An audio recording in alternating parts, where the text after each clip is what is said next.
রংপুর মহানগরীতে একটি বাড়ি থেকে একই পরিবারের ৪ জনের মরদেহ উদ্ধারের ঘটনায় চাঞ্চল্য তৈরি হয়েছে। নিহতদের মধ্যে রয়েছেন অবসরপ্রাপ্ত শিক্ষক গণপতি চক্রবর্তী, তার স্ত্রী প্রীতিলতা চক্রবর্তী, মেয়ে প্রার্থী এবং পঞ্চম শ্রেণীর শিক্ষার্থী ছেলে প্রিয়ম। পুলিশের প্রাথমিক ধারণা, ডাকাতির সময় বাধা দেওয়ায় তাদের শ্বাসরোধ করে হত্যা করা হতে পারে।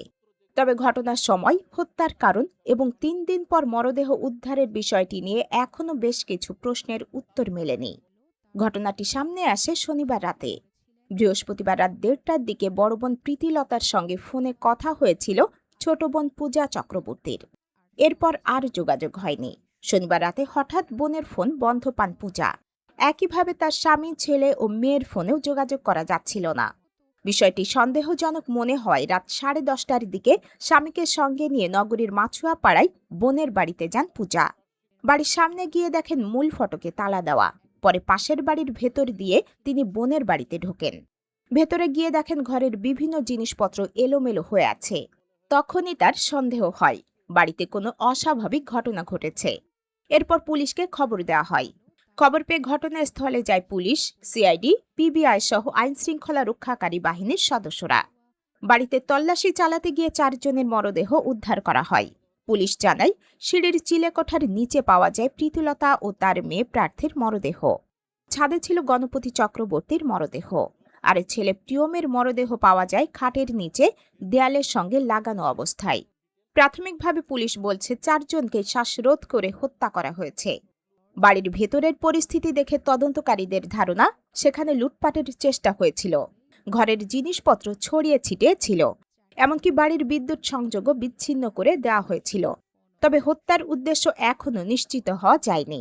এই ঘটনার আরেকটি গুরুত্বপূর্ণ দিক হল, বৃহস্পতিবার রাতের পর থেকে শনিবার রাতে মরদেহ উদ্ধারের আগ পর্যন্ত প্রায় ৩ দিন পার হয়ে যায়।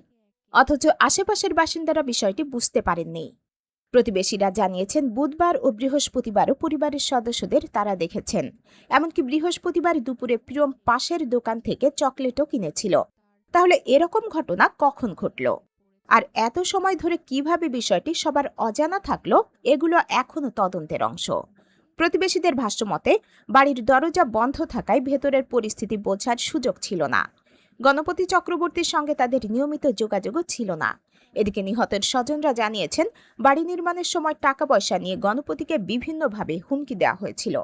তবে সেই হুমকির সঙ্গে বর্তমান হত্যাকাণ্ডের কোনো সম্পর্ক আছে কিনা তা এখনও নিশ্চিত নয়। স্বজনরা বলছেন, আশেপাশে সিসিটিভি ফুটেজ সংগ্রহ করে দেখা দরকার। ঘটনার আগে বা পরে ওই এলাকায় কারা চলাচল করেছে, সেখান থেকে গুরুত্বপূর্ণ কোনো তথ্য পাওয়া যেতে পারে।